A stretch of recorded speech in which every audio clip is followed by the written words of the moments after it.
This is the Iron Oath. I got interested in it because it's a little bit inspired by Darkest Dungeon, as far as I can tell, though it presents the whole thing as like a top-down tactical game rather than a side-scrolling tactical game. But otherwise, it's actually really similar, including the fact that you are managing a community of people. You don't have just like a single group of characters, but you've got a larger group of characters that you're trying to sort of maintain and train and build up. It's about trying to run a mercenary company during the magical fantasy apocalypse. And so I've only played one mission so far, just the very earliest tutorial mission, and that was last week. So chances are I've forgotten some important stuff. But let's hit the continue button and get into our second mission. In the first mission, my team was horribly betrayed, and we're left, not in the best state. But I've got these 4 people. They seem nice. So each of these characters along the left side of the screen, this is my party of 4 people. They've each got, we'll learn a little bit more about them in combat. But I think, I can click on each of them, cycle through them. This is my Valkyrie, who's like a fightery type. My Guardian is more of a healer. My Stormcaller is like a wizard. And my Pyrolancer is like a, magical frontline firebender, I guess. Hey there, Ranithgord. Sorry that I'm streaming a little bit earlier than usual. I had a lot of interesting family stuff going on today, but I'm glad you made it. Okay, so this is a dungeon, basically. I think the setting of this is we're helping some refugees come back to a city, and we were forced to hide in a cave because we were being attacked. So now we're in the cave, we gotta explore deeper. So this is my party, and a lot like Darkest Dungeon, like there's, a bunch of tiles you can sort of explore and decide the pace at which you move through the setting. You'll notice down here, I've got a timer. Each time I move, this ticks up. It just went to 1 out of 20, 2 out of 20, 3 out of 20. When it reaches 20, I take some kind of negative effect from how long I've been staying down here. It's kind of like the torches or the illumination in Darkest Dungeon, where things just get worse and worse for you, and you try to like buoy it up, but like you can't just spend forever in the dungeon because it's going to get harder and harder and harder to survive. Oh, hey, I've got a bunch of other people in the stream. And actually, I just realized somebody, Toka Chi-Chi's 69 just showed up and wished me happy birthday because I just realized I've left my birthday announcement in my Twitch title. So let me get rid of that because that's just misleading. My birthday was yesterday. I don't need to be farming more happy birthday comments from people. Also, I should welcome Malator, Cernanabot, JG Lives, Tendelense, and Stevo. You've all joined me, and I'm happy to have you here.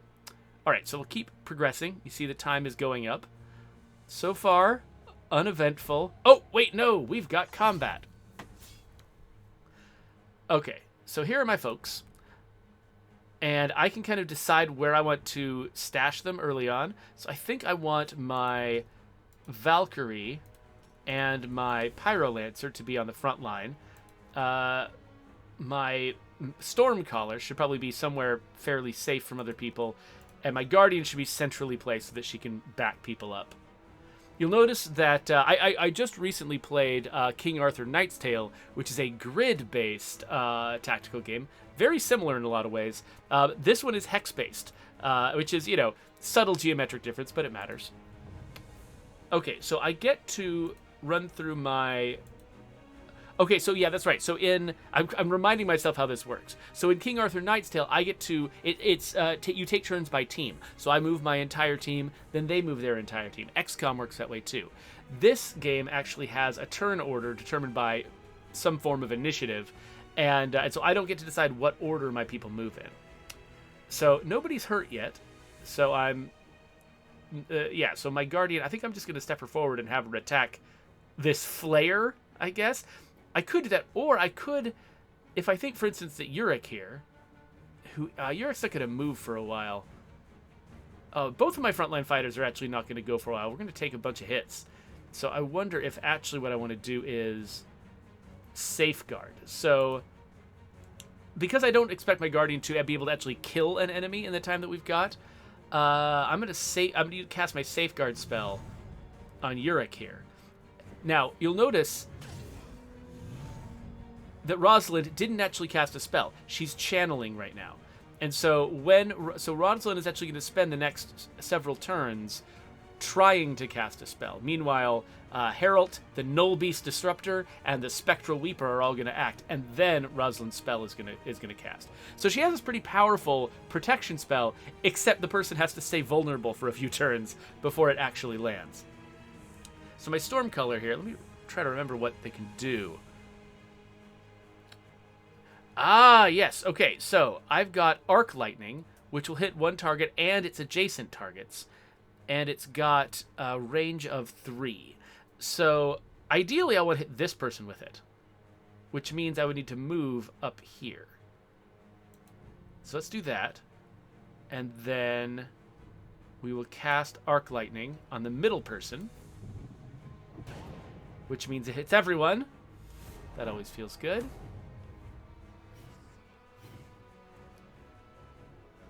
Oh no, it's going to wail. Ah, that... Did that hurt? I can't tell. Oh yes, it did. So, whoa.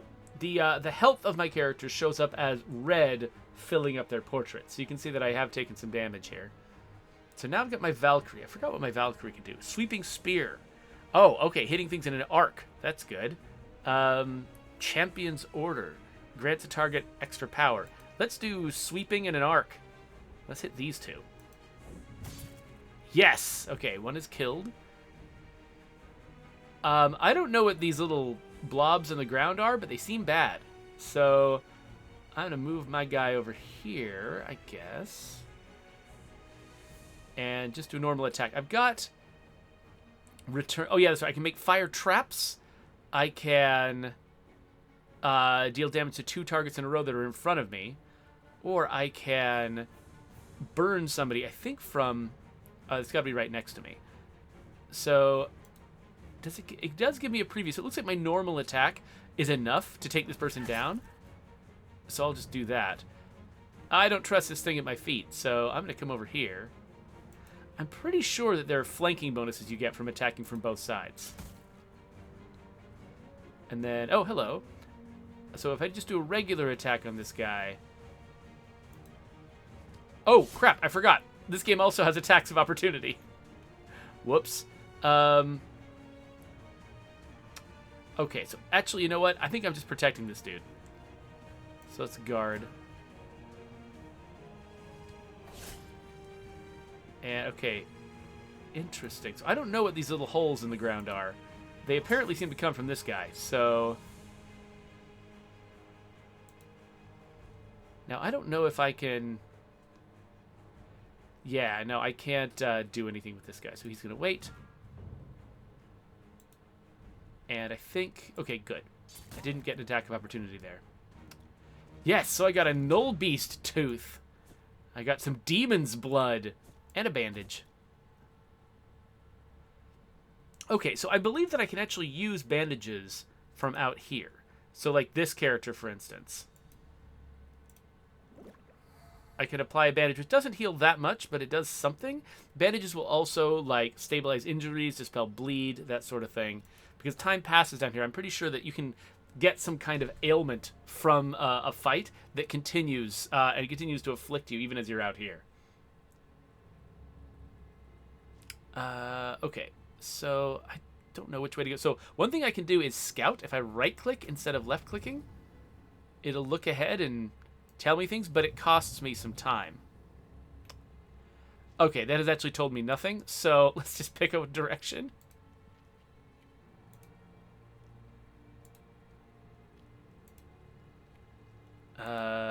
Okay, so this looks like... Oh, combat is what it looks like. Okay. So, we got these guys. So it looks like about the same combat, just like randomly distributed a little differently. So let's, again, put our frontline people where frontline people go. Something like that. And again, I can protect someone. So this guy's only going to be vulnerable from one direction. He's probably not going to take as much damage. She might be a little bit more vulnerable, so let's put Safeguard on her. You'll notice, by the way, that the number of times I can cast a given spell, they're actually stretched across combats. Like, my Arc Lightning skill that I have It's missing 1 pip because I used it in the last combat. Oh, wait. I expected that to hit 2 people. That surprised me. I must have misunderstood how that worked.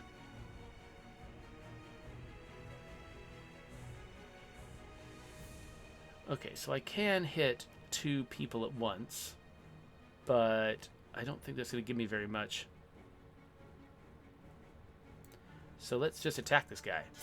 Ha-ha! And similarly, I don't think I would get much out of using any of his special abilities, so let's... Oh, that was an interesting death animation. Okay. So I'm going to go over here where I can flank somebody.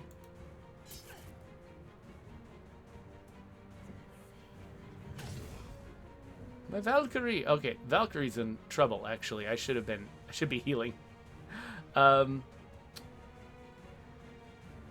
Let's see here. I don't think his abilities are particularly good.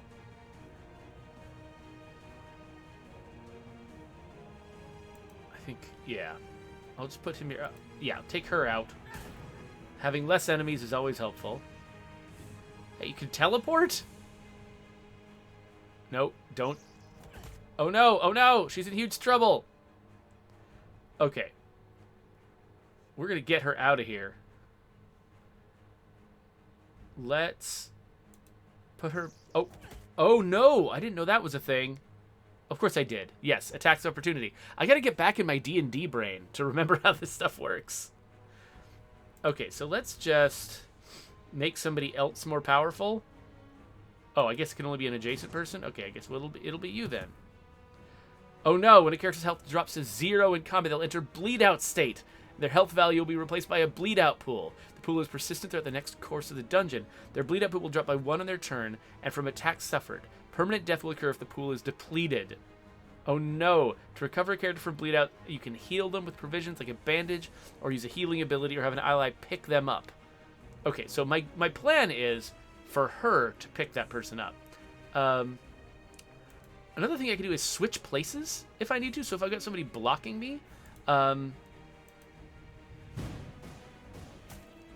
can stand where they're standing, and we'll just swap.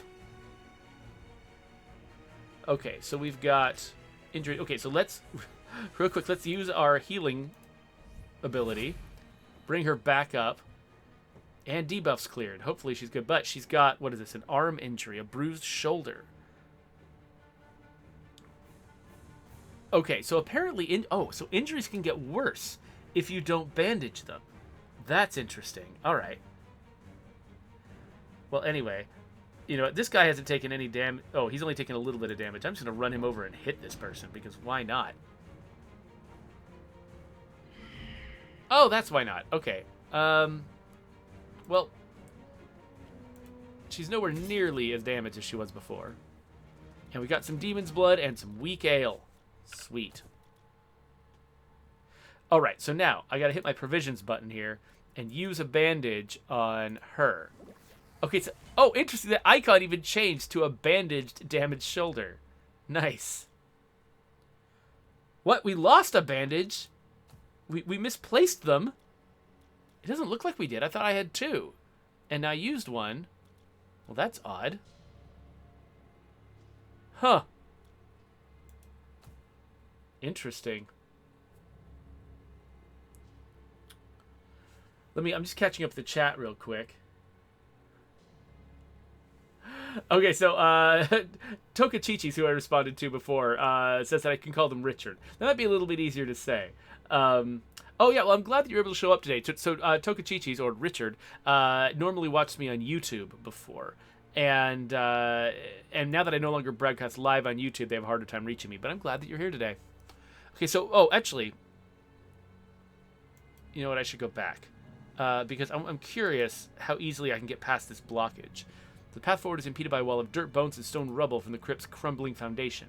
The depth of the blockage appears to be extensive, but there does seem to be a way through, provided you can reach the top. It might take some time, but I reckon there's enough materials around here to fashion a makeshift ramp. Okay, so I can spend a bunch of time to climb over this rubble, or not. If I had tools, I could get through it much faster. But yeah, so even though this is costly, I'm going to do it just because I'm curious about what's over there. So everyone immediately gets to work piling loose pieces of wood and stone together into something that resembles a ramp. With great care, you each ascend up and over the obstruction and are able to continue on your way. Okay, so now we can get through. And so I'm just assuming that because this is blocked, it's a valuable place to go. It might easily not be. As you continue through the dark passages, Alaric strolls alongside you, taking a glance at the back of the rest of the column before leaning in close. A lot of tired souls back there, sir. I think it would be wise if we found a place to make camp for the night. We don't want anyone collapsing on us, our own crew least of all. I'll consider it, thank you. Okay, so he's just teaching me about camp. So if I hit the C button, you can make camp to rest your party and apply bonuses. Camping does not cost time and instead resets the meter to 0. Some locations are safer than others. We should pick a spot that has fewer points of entry to lessen chances of being set upon by enemies. Okay, sure. Well, actually, you know what? I want to go a little bit further. If it does reset the timer over here, I'd like to do it when the timer is close. So... oh, here's a combat. Well, maybe I want to do it after this combat to recover from it. It does look like I'm fighting the same mix of people again and again.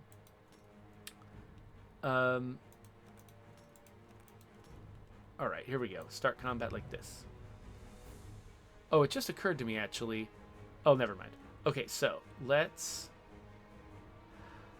put some extra protection on our Valkyrie because she got in so much trouble last time. Yep, she's going to need it. Okay, but I've got my arc lightning guy. Okay, so this person, because they're behind cover, they're going to take half damage from this. That's okay. Damage is damage. Oh, man. Everyone's just targeting the Valkyrie. But now the Valkyrie's got some protection. That'll be nice. Ah, we're hitting everyone. And somehow we're hitting the Valkyrie even harder. I don't know how that worked. But she will have her vengeance. And then, these guys have arranged themselves so that my ability hits 2 people. I have to line them up in front of me. And this guy can't do it. So I guess... guess we'll come over here. Hit that person. And I'm going to heal the Valkyrie because I'm really tired of her taking all the damage. And now this guy, I'm going to rest soon, so let's just use our last chance with the lightning ability. Again with the Valkyrie. Why do you guys just really want to kill my Valkyrie so bad? Let's take that sucker out. And then this one. Oh, didn't quite do it.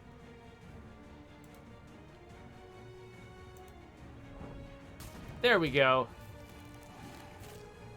That death animation is great.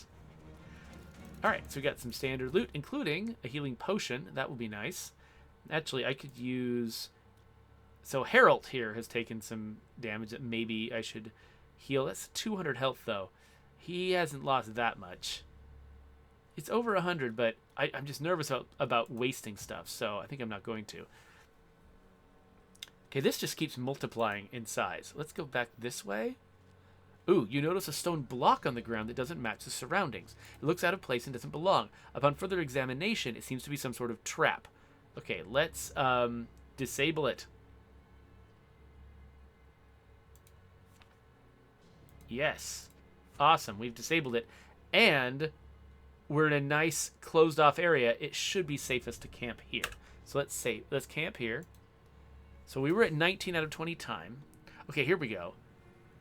Once you've established your campsite, you can select various incenses to burn that provide healing and other unique benefits. You only have a limited number of incense points available. Okay, so we've got camping skills like in Darkest Dungeon, but it's all framed as incense. We can also post lookouts.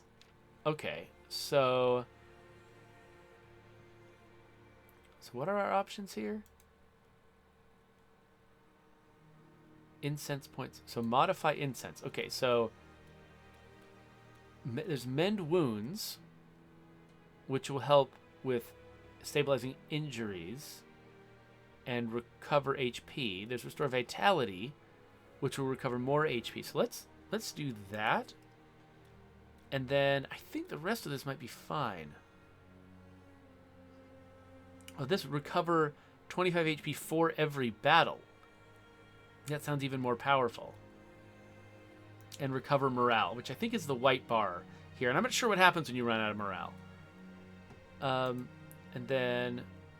Okay, so I've done that. I've selected my incense. And then... I'm not actually sure how do I make my lookouts? I guess this guy. Okay, so this guy is my lookout. Oh, interesting. So if you're a lookout, you get the primary effects, but not the secondary effects. I think that's what this is saying.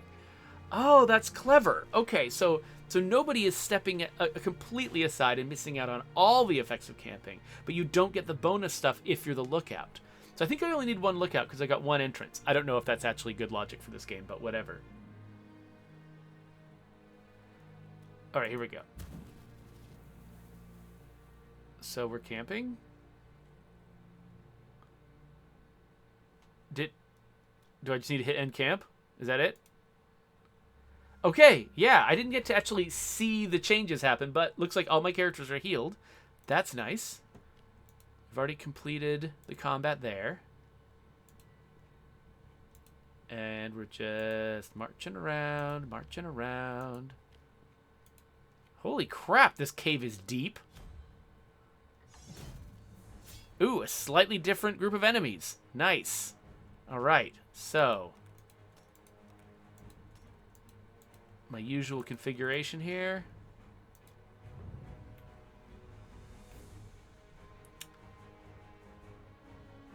Oh, interesting. So I assumed that when I rested while camping that I was going to get back my, like...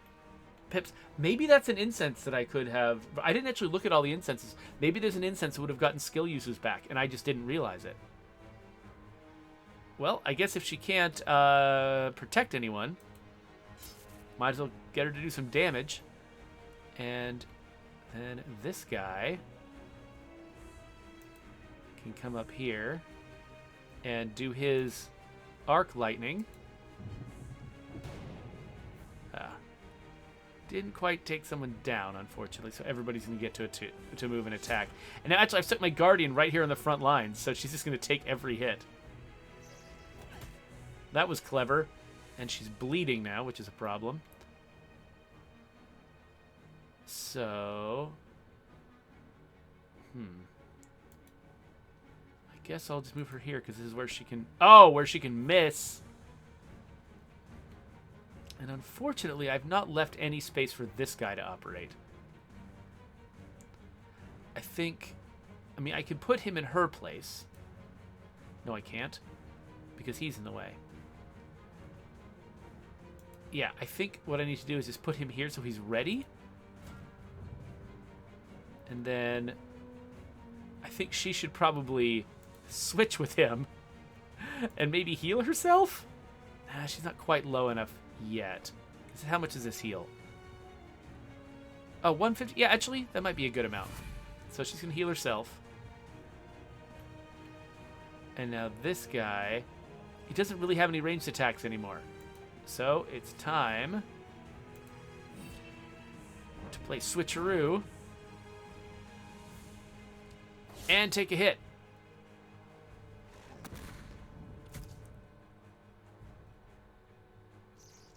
Did I set that person on fire without realizing it?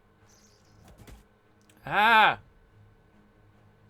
Everybody's all bloody. Okay, so... yeah, I have no idea what happened. Why is she missing all the time? I've got no idea what happens on these black spots. They seem creepy, though. Take that guy out.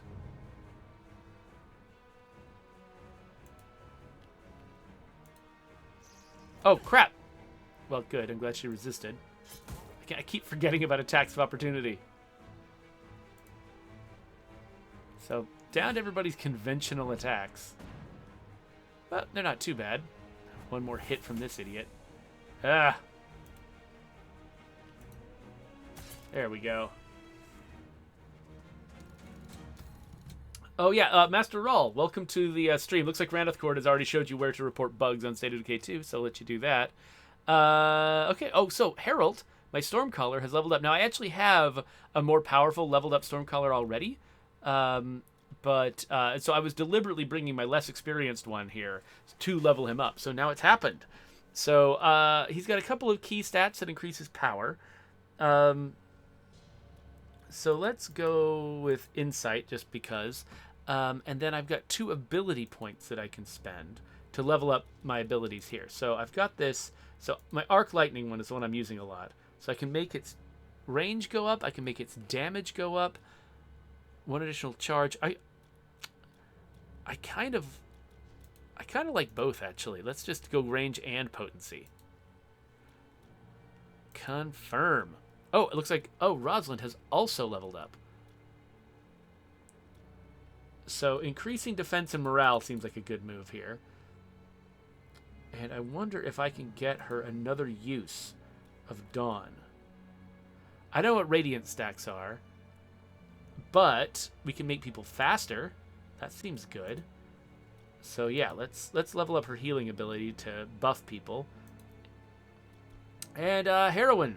Her name is Heroine. Like, it's spelled in an elfy way, but it just says Heroine. That's kind of funny. So she's been missing a lot. But looks like accuracy. There we go. So let's do that. And then Sweeping Spear. That was actually pretty cool when I got to use it. So let's get another charge of it and make it more damaging. Cool. But one of my characters does not level up. I think it's this one because he was already leveled up. But we've got our loot. And it's time to get out of here. A lone satchel catches your eye on the ground ahead. Though small, it doesn't appear empty and may contain something of worth. Open it! Harold, oh no! Received a small health potion. Okay, cool. I thought it looked like something bad was about to happen, but I guess not. What's this? A crown? I think this might be my destination. Alaric fumbles with his map beside you, trying to make out the details by torchlight. I do believe we're nearing the exit, sir. On your other side, Heroine's arms suddenly jut out in front, her hand held out to stop you, the other pointing ahead. Do you see that? A dark figure looms ahead of you, its features obscured by the darkness, but its nature is nonetheless clear. Heroine lowers her arm, reaching instead for her weapon and setting her feet. I should have healed my people in between. That is no ordinary demon. Okay. That does look like an abnormal demon. Okay, so let's set these folks up like this. I'd like for this guy to not be on the front line, but have access to the front line, to be really close. So that he can use his chain abilities. Alright, so all I've got is the ability to heal right now. But I don't want to. I want to save that for an emergency. So I guess I can just run up and hit this guy? It's going to make me a target for everybody. But my Stormcaller can also go soon afterwards, so maybe that'll be fine. Actually, maybe putting myself here so that this woman who moves next is unlikely to move might actually be good, because then I can hit her with Chain Lightning. So even though this puts me on the front line, I think this is going to be tactically my best option. So she attacks me, obviously. But then I move over here. And I forgot that I was out of Arc Lightning, and so that was a giant waste of everyone's time. Dang it. This is going to go very badly. Because I can't figure out what I'm doing. Well, maybe we'll learn about permadeath. Alright. Yeah. And now she can't easily get to a useful place. I guess if I swap, so she can have a slight chance of killing the Temptress? Not quite. And now the stinky demon is after her. Why is he glowing orange? Is that normal? Whatever. I guess he's just fighting this guy by himself and missing. Cool. That's great. Okay, she needs to heal somebody. I'm guessing it makes sense for her to heal someone who's standing on the front line. So she'll do that. And now... yeah, so this ability doesn't damage people a whole lot. I am curious how it works, though. Oh, but her sweeping spear, I want to hit multiple people with it. You know what? I'm not going to try it. Let's just hit this guy. Of course she gets another move. Oh, she didn't do anything. Oh, no! Don't make me run away, you jerk. Ow, my face. Please let me use heroin. Oh, so he's scared and he doesn't get to go. Everything's happening to the wrong people. Okay, so I guess I'll step into the front line. I've got no idea what this crap at our feet is causing. Probably bad stuff. Ow! Stop hitting me. Okay.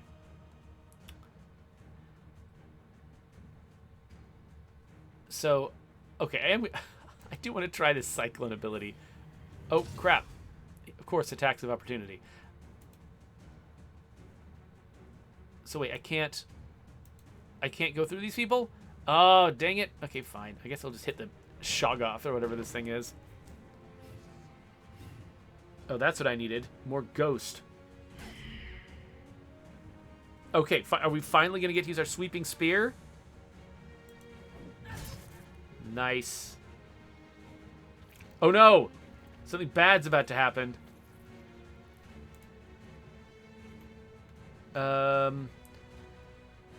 Okay, so this trap, I can't see an obvious place where an enemy is likely to go. So I think I'm just going to guard, because I just don't know what would be good to spend a trap on. Let's back off. Hit this guy while he's flanked. Let's everybody get away. Actually, yeah, by putting these targets on the ground, basically this guy was guaranteeing his friend's death. Because I was just going to run away from him and attack the other guy. I guess I've got nothing better to do than grant some special stuff. Here, let's just, I don't know. There you go. And now, actually, there might be a... Oh, I can't put the trap there. I don't know why I would put it here. Well, let's just put a trap there, because why not? Maybe he'll want to move into that spot. Wait, what? Oh, he was destroying himself. All right, sure. I'll accept that. So AP Vision wants to know how close the infestation update to State of Decay 2 is. I can't tell you. I also don't know, so I don't even have the information. The journey seems to have clouded your sense of time. You can't say for certain how long you've been here. One less unit of time required for each revolution on the time meter. Oh, okay, so basically each time I fill up the time meter, something weird happens. And so then you accumulate these as you spend longer in the dungeon. A faint ray of light can be seen up ahead, motivating everyone to quicken their pace ever so slightly. You pause as you round the next corner, your eyes adjusting to the dim light being cast from the surface. The refugees behind you all breathe a collective sigh of relief, though all were well aware that the journey is not yet over. Beside you, Harold clamps a hand on your shoulder with excitement. Never has gray skies brought so much relief. They drop their hand, shuffling past you with the crowd. To Andalon, then. Let's head out. Still a lot of ground to cover. Just a moment. No, I'm not staying here. Getting out of here. Yay, we've cleared it. Continue. We found a bunch of loot that we can sell. Ooh, and we gain refunds for the provisions we didn't use. And gear, I guess. Oh, yeah, that's all the gear that I damaged. You emerge from the cavern, a few refugees hesitantly approaching you to offer their nervous gratitude.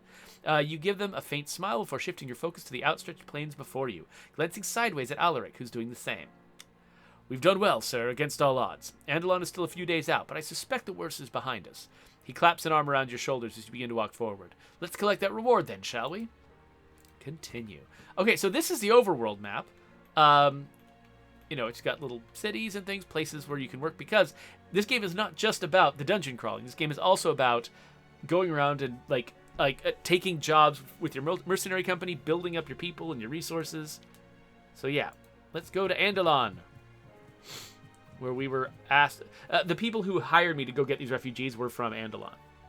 The distinct thunder of galloping horses fills the air, a group of riders fast approaching from just up the road, bearing the Vanguard sigil. The Vanguards are the people who hired me. You soon recognize its lead rider as he pulls up nearby, dismounts his horse, and walks towards you with purpose. There you are! With all the void spawn crawling around these parts, I was beginning to fear the worst. He looks behind you with narrowing eyes, surveying your company. What of my men? Oh yeah, so I think some Vanguards died as we were arriving to help the refugees. They fought valiantly, but it's time to get away. We gained some happiness with the Vanguard keep. I see. He glances down, heaving out a long sigh. It never gets easier sending soldiers to their deaths, but you've kept these people safe, so at least some good came of their sacrifice. Come, we'll accompany you to Andalon and get your payment sorted. There's another matter we could use your help with, but we'll discuss that later. You return to your caravan and set off once again towards Andalon, following closely behind the contingent of Vanguard soldiers. Things are likely to get worse soon enough, but for now, everyone in the company is grateful for a moment's rest. Continue. Continue to Andalon! Yes.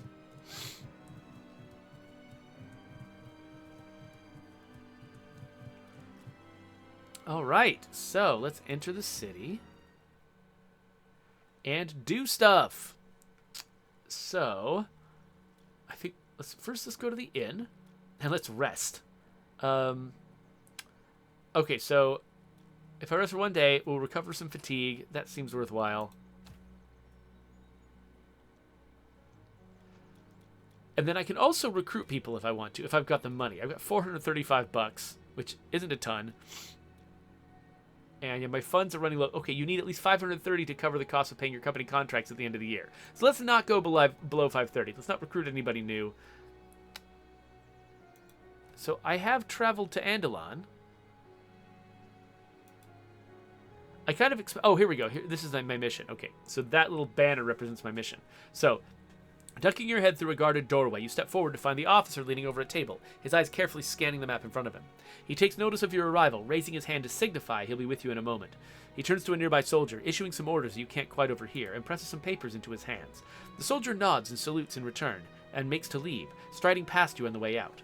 The officer regards you with a welcoming gesture. Please come, we have much to discuss. He takes a seat behind the table and bids you to take one opposite him. You look a sight better than when last I saw you. You're all well rested, I hope? We still have a need for your talents when you're feeling ready. This damn scourge is just beginning after all. The scourge is this, like, periodic apocalypse that happens in this world.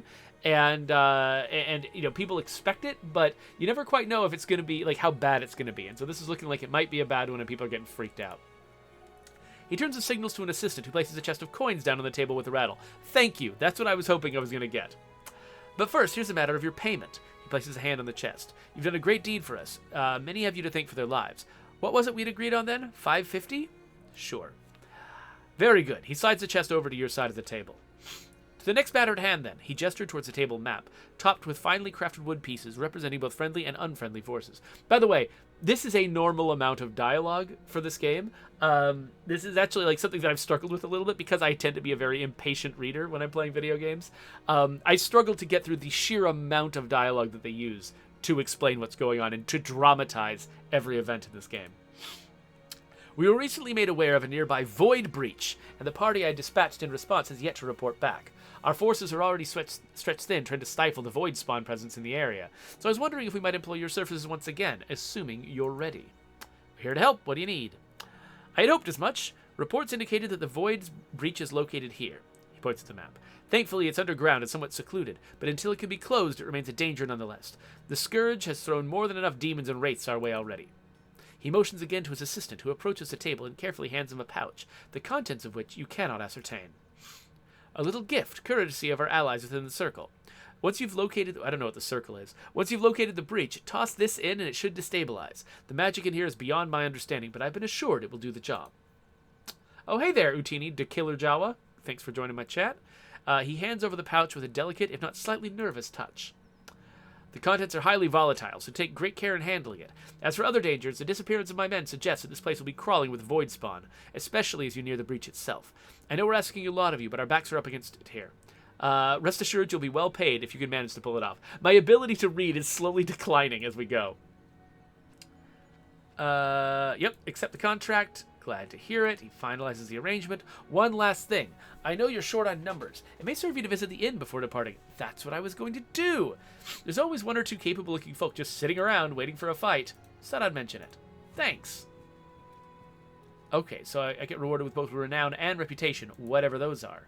Renown is a measure of your overall fame within the world. As your renown grows, you'll be trusted with more difficult contracts and gain access to better recruits. Additionally, you'll gain renown points, which can then be spent on company upgrades. That better recruits thing is really important, because I think the idea is, right now I'm recruiting level 1 people that I get to sort of build from scratch. But late in the game, if I lose someone, I can't just replace them with a level 1 person who's just going to get annihilated every time I bring them in. And so I have to get access to better recruits over time so that I can actually replace my numbers as they perma-die.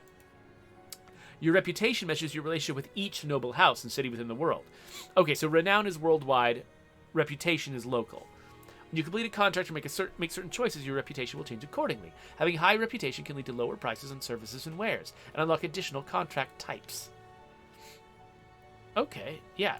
So we got renown points, which apparently could also give us upgrades. Okay, we got some scrap. That's good.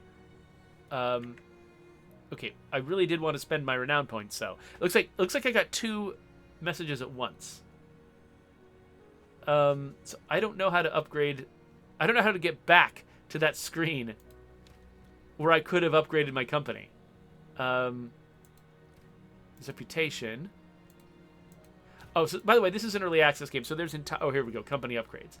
There are entire like features that are still being developed. Okay, so I've got a renown of 2, which I can spend on tents, which would give me more room for more people. I can reduce the salaries of my mercenaries. Okay, I can gain loyalty, which I'm not sure what that's for, or increase travel speed. I guess let's go with tents and bookkeeping. So I can recruit more people at a lower cost. Yes, apply my upgrades. Okay, so let's go to the inn. Now I get 958, which means I can afford to recruit more people. So I can have a look here. So we got another storm. I've already got 2 storm colors. I think I've got 2 guardians as well. But I don't know. It wouldn't be bad to have another guardian. They're all different costs here. Lizelle is the cheapest one. And I love it. So you can basically get them for 1 year at a flat cost, or you can gain them for 3 years for a lower cost over time, but it actually is more upfront because of their signing bonus. So basically, this, if I paid this for each year, that would be what? 237 gold. But if I choose this one, it's 99 up front plus 59 twice, which is something or other. It's like 207 or something like that. So this is overall cheaper for 3 years, if I assume I'm going to need them for 3 years. But yeah, I've got the cash, so let's recruit them. It's not that the rest of the options aren't that interesting because I've already got people of these particular types. So let's back out again. Let's have a look at our roster. So yeah, so I've got my brand new guardian. I've actually got 3 guardians, but having a healer just seems really critical, so I don't think that's a bad move. And I think that because we're out of that mission now, we're out of that dungeon, I'm assuming that all the damage and stuff that I took just doesn't matter anymore. Who was it that was the most damage? No, it wasn't Rosalind. It was oh, no, she does have an injury. Heals in 3 days when placed in the infirmary. Okay, so infirmary, right here. If you have an injured character, you must admit them to the city's infirmary to help them recover. They'll remain in that location until fully healed, at which point they'll rejoin your company. Severe injuries require immediate care to avoid permanent injury or death. Okay, so let's put heroin in there. It'll cost 5 coins, which I can afford. Okay, so now I think heroin's there, which means if I leave and I go on my next mission, heroin won't be here. Won't be with my group. I'll have to choose somebody else to fight with my party. But that's okay. All right, so we've been playing this for like 45 minutes or something, maybe 40 minutes. So I'm gonna kick off the next mission, but I'm not actually gonna go through it all the way. So here's the Void Breach. Let's confirm. Let's just get it started and just sort of see that phase of it, because I began this episode at the beginning of an already started mission. So let's get that far, and then we can cut it. So, all right. So I'm just going to keep bringing in Yurik. He's my most experienced person, but that's fine. And I kind of want to bring in my least experienced person, too, to train them up. And then let's get some middling folks. So my pugilist is an unarmed fighter, kind of like a monk, I guess, from D&D. We'll grab that, and then I don't know, having another Stormcaller does seem worthwhile. Let's grab my other one though, because he was actually more useful. Herald was okay, but I think that this guy's actually better. Okay, so this is gonna be my party. Provisions. Those bandages were really valuable. I feel like I've got a little bit more money to burn than I usually did. Let's bring some tools so it's easier to get past obstacles. And a health potion. I think that's all I can bring with me. So let's venture forth. And here we are basically where we began. So the last thing, we started on our very first tile of a dungeon last time, and that's where we're going to end this episode. Let me check the chat and see if there's anything I should respond to here. Reneth Cord asks, "Oh, where did you find this game? Was it Steam?" Yeah, I think that it might have just been, I'm trying to remember where I heard of it. Maybe there was like a Rock Paper Shotgun article on it, or maybe it just got recommended to me on Steam. I don't know, but I did get this on Steam. And it's called Iron Oath. And so if this seems interesting to you, if sort of managing this party over this sort of larger overland campaign of telling the story of this mercenary company, while also playing these sort of Darkest Dungeon like forays into tunnels and things like that, if that sounds like it's up your alley, because basically because this feels like it's a lot like Darkest Dungeon, only Darkest Dungeon is very gamey. It feels like it's you're definitely playing a game, and this one on the spectrum of like extremely gamey, almost like a board game, versus absolute accurate simulation. This is just one step towards because you got like more like sort of these top-down layouts. You've got your management of your company feels a little bit more like it's it's not just a big meeple slotty board game. It is basically the same mechanics as Darkest Dungeon at their core, but it's just got a little bit of a touch of like I'm telling a more of a classic familiar sort of fantasy story. And so if that kind of mix of features sounds appealing to you, maybe you want to check this out.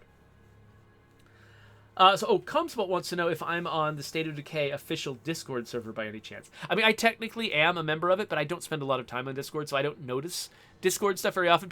Basically, once a month, I'll check in on Discord, and I'll notice messages people have left me or conversations that have gone on without me ages before that I can no longer contribute to. So it is a really cool Discord server, but I'm not very involved. Anyway, let's wrap this up. So there's a subscribe button for YouTube people, and I'll put some links to other videos over here, including King Arthur Knight's Tale, which is actually really similar to this game in a lot of ways.